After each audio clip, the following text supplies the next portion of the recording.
पहला संस्कार है गर्भाधान, दूसरा है पुंसवन, तीसरा है सीमंतोनयन, जात कर्म, नामकर्म, अन्नप्राशन, मुंडन, कर्ण छेदन, अक्षरारंभ, उपनयन, यज्ञोपवीत, वाग्दान, हस्तबंध, पाणिग्रहण, विवाह,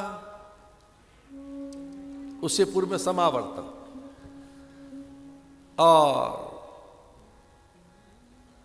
थक गए हो तो वानप्रस्थ। उसके बाद क्या है? वानप्रस्थ। आनंद में आना हो तो सन्यास। ये 16 संस्कार है, लेकिन ये 16वां नहीं है सन्यास ना, अंत्येष्टि। 16वां अंत्येष्टि संस्कार है, अंतिम संस्कार। अंत्येष्टि, इष्टि माने यज्ञ, अंतिम यज्ञ, वो 16वां संस्कार है, अंत्येष्टि। लेकिन 15वां कौन सा है? सन्यास। 14वां कौन सा है? वानप्रस्थ। लेकिन इन सब में सबसे बड़ा संस्कार कौन सा है? धन्यो गृहस्थ आश्रम। ऐसा कहते हैं विवाह संस्कार बहुत बड़ा संस्कार है, बड़ा संस्कार है विवाह संस्कार। उसको मूल बताया गया सभी संस्कारों का। धन्यो गृहस्थ आश्रम, उसी से सब आश्रम पोषित होते हैं। उस गृहस्थ आश्रम में क्या धर्म की मर्यादा का पालन करते हैं। दशरथ पुत्र को देखा नहीं, 10 दिन तक नहीं देखा राम को, प्रतीक्षा करते रहे। 11वें दिन गुरु के पास पहुंचे, खुद हाथ में थाल, वस्त्र, परिधान, पान, फूल, सुपारी, लवंग, इलायची, ऋतुफल, मधुर मिष्ठान, किंचित द्रव्य, सम्मान के लिए मधुपर्क, चरणों में थाल रखकर, शीश झुकाकर, वशिष्ठ की प्रदक्षिणा करके साष्टांग प्रणाम किया। साष्टांग प्रणाम करते 6 के 6 अंग आपके एक साथ प्रणाम करें। करसा, वचसा, उरसा, मनसा। एक तो होता है प्रणाम कर से, हाथ से, इसे कहेंगे करसा। एक है वचसा, वचसा माने नमस्कार जी, ये वचसा हो गया। एक है करसा माने हाथ से, एक है सिरसा माने सिर झुका दिया, एक है मनसा माने मन से, एक है उरसा, उरसा माने हृदय से, एक आत्म प्रणाम, तन मन न्यौछावर हो जाए, प्रणय पर आप पूरे समर्पित हो जाए। एक छोटी सी बात कहनी थी, जब शीशी झुकाना है तो पूरे झुको ना, अधूरा प्रणाम क्या करना है। प्रणाम बड़ी विद्या है।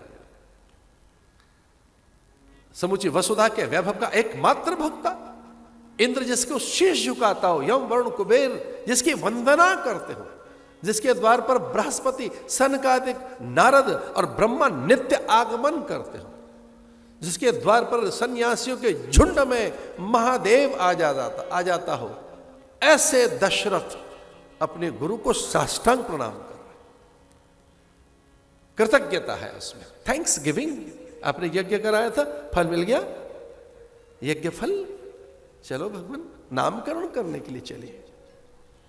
ये अधिकार गुरुजनों का है, माता पिता का, आचार्यों का है। आप नामकरण न करें, अन्नप्राशन आप न करें, मुंडन कर्ण छेदन का अधिकार जिनको उन्हें दें।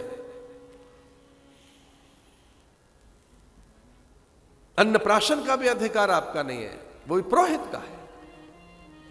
नामकरण का भी आपका अधिकार नहीं है, पुरोहित का। कर्ण छेदन मुंडन का भी आपका अधिकार नहीं है, वो ज्येष्ठाओं का है, मान्याओं का है, कुल पूज्याओं का है, जो ज्येष्ठाएं हैं कुल की, उनका है। आपके और बाद में अधिकार बहुत है। धन्य है ऐसा कहकर आज भुजपाश में बांध लिया गुरु ने, और ये पहली बार ऐसा हुआ। गुरु अपने को रोक नहीं पाए, दशरथ को भुजपाश में बाहु में बांध लिया आपने। हर्षित हो गए। कौन नहीं है जो नामकरण की लीला देखने के लिए व्याकुल न हो। देवगण ब्राह्मणों के झुंड में वेश बदलकर बैठ गए। ब्रह्मा से रहा नहीं गया कि हम देखेंगे कि गुरुदेव क्या नाम रखेंगे। महादेव ने कहा कि हम तो सत्संग में वैसे ही वेश बदल कर जाते हैं, तो चलो चलते हैं। साधुओं के झुंड में बैठने में जाता क्या है। कौशल्या तो संकेत में बोलती है, गुरोस्तु मौनम व्याख्यानम शिष्यास्तु छिन्न संशया। एक भीतर की बात बता रहे थे, गुरु अपने अंतरंग शिष्य से कम बातें करता है, संकेत से बात करता है। और विश्वास कीजिए, मेरे और मेरे गुरु के ज्यादा संवाद नहीं हुए, बहुत थोड़ी बातें हुई हैं। उन पर ही मैं चल पड़ूं तो बहुत है, थोड़ी सी। गुरोस्तु मौनम व्याख्यानम, मौन है कौशल्या।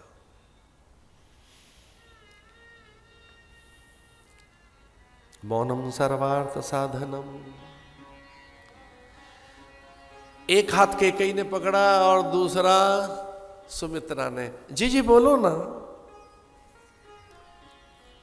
तो उन्होंने कहा क्या बोले। मुझे तो लगता है जब से मेरे भीतर वो सत्ता आई है, मैं कभी कभी विचार करती हूं, ये अंबर मैंने बनाया है क्या? ये आकाश, ये धरा, निहारिका और नक्षत्र, काल, जीव के स्वभाव और विविध कर्म और नाना प्रकार की जो जैव रचना है, क्या पर्वत, पौधे, पादप, वनस्पतियां मैंने बनाई है?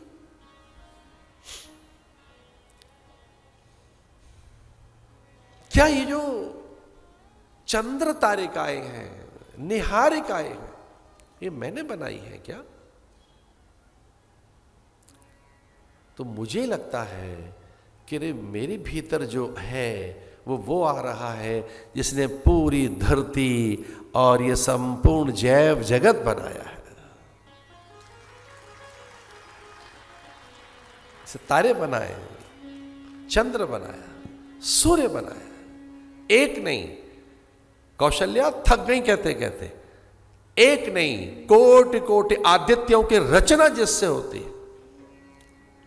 लखा आकाश, गुरु नानक कहते हैं एक आकाश नहीं है, लखा सूर्य, लाखों सूर्य।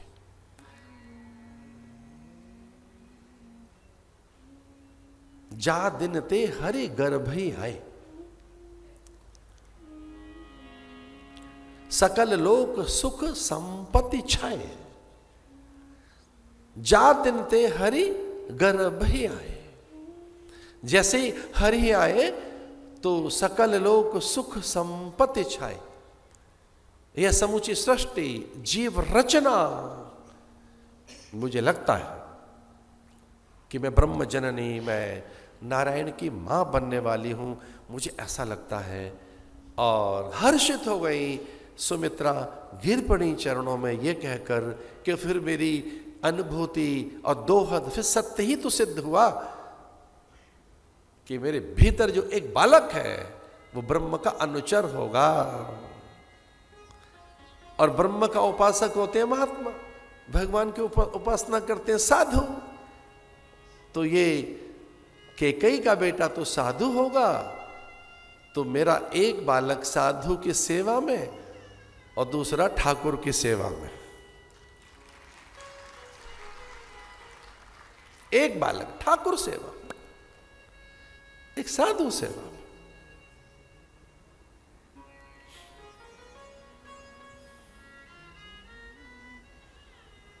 वह समाधि, शांति, क्या सुचिता, क्या आनंद रस वर्षण अयोध्या में, कि जहां सनकादिक बार बार आ रहे हैं, नारद बार बार आ रहे हैं।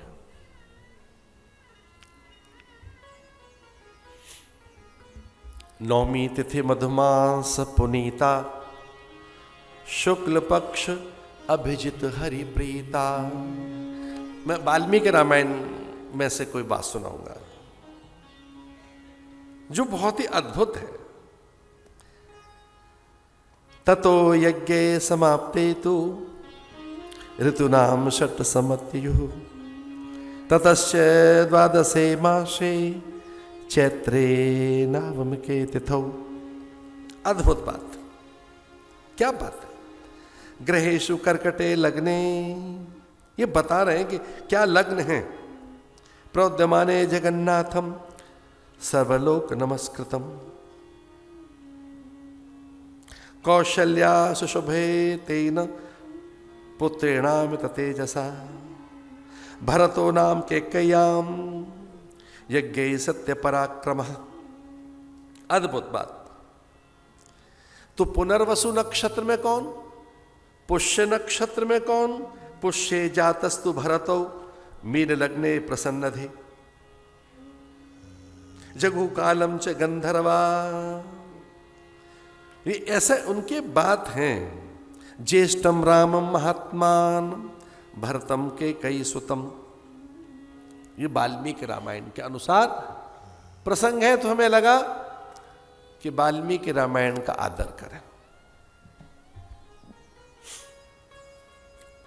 तुलसी बाबा क्या कहते हैं? नौमी तिथि मधुमास पुनीता, नौमी तिथि मधुमास पुनीता, नौमी तिथि मधुमास पुनीता, शुक्ल पक्ष अभिजित हरिप्रीता, शुक्ल पक्ष अभिजित हरिप्रीता।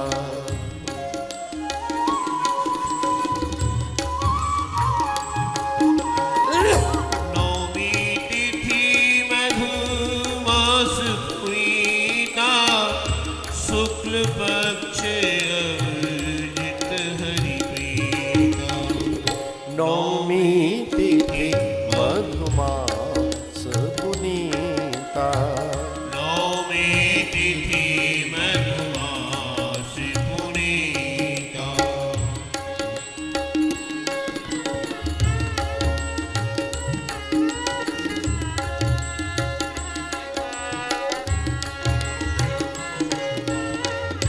मध्य दिवस अति शीतन घाम, पावन काल लोक विश्राम,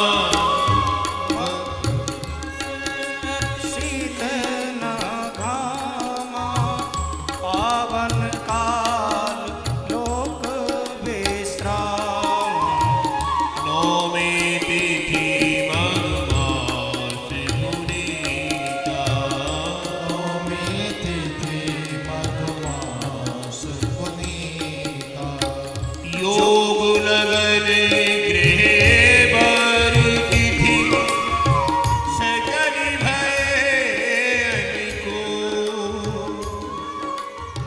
चरि और अचर हर्ष युत, राम जन्म सुख मूल, राम जन्म सुख मूल, राम जन्म सुख मूल। काल के ये 5 अंग होते हैं। तिथि, वार, नक्षत्र, योग, करण। तिथि, वार, नक्षत्र, योग, करण। काल, पंचांग कहते पंचांग। पंचांग माने 5 अंग। योग, लगन, ग्रह, बार, तिथि, सकल भय अनुकूल। स्वामी के आगमन पर धरती ने नवद्रव्य शुद्ध कर लिए, अग्नि निर्धूम हो गई, जल निर्मल हो गया, आकाश धूम रहित और शुचि गंध सहित संपन्न हो गया। पूरी धरती पर काल की शोभा छा गई। सबके अंतःकरण पवित्र, दिव्य और स्वस्थ हो गए। सब सहज, शांत और स्थिर हो गए। भगवान के आगमन पर सब में स्थिरता, शांति, सौम्यता, सौकर्यता और एक अद्भुत अनुभूति। स्वास्थानुभव, वे सब स्वस्थ हो गए, स्वरूपस्थ हो गए, आत्मस्थ हो गए। भगवान के आगमन पर किसी को देह की सुध नहीं है। बस एक के विषय में बताए, एक बेचैन है, बाकी एक में व्याकुलता बताइए।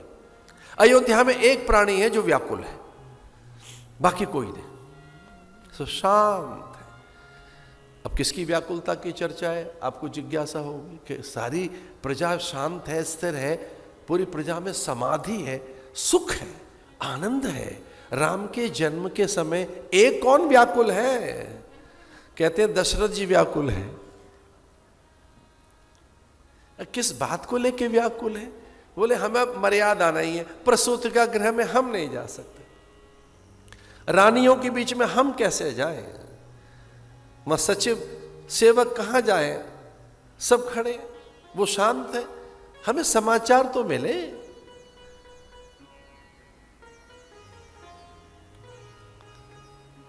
वो व्याकुल है, तो सौद पर चल रहे हैं।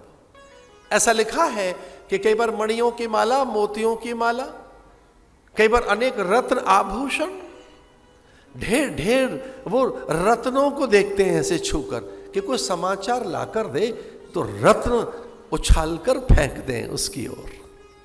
ये मोतियों के माला उसे पहनाते हैं, ये अनेक आभूषण उसे न्यौछावर कर दे। तो ढूंढ रहे, वो अनुचरियां गई कहां? आज दासी नहीं कोई दिखती, किंकरियां हैं कहां? हमारे महल की दासियां कहां गई? सब महल सूना है, व्याकुल है दशरथ।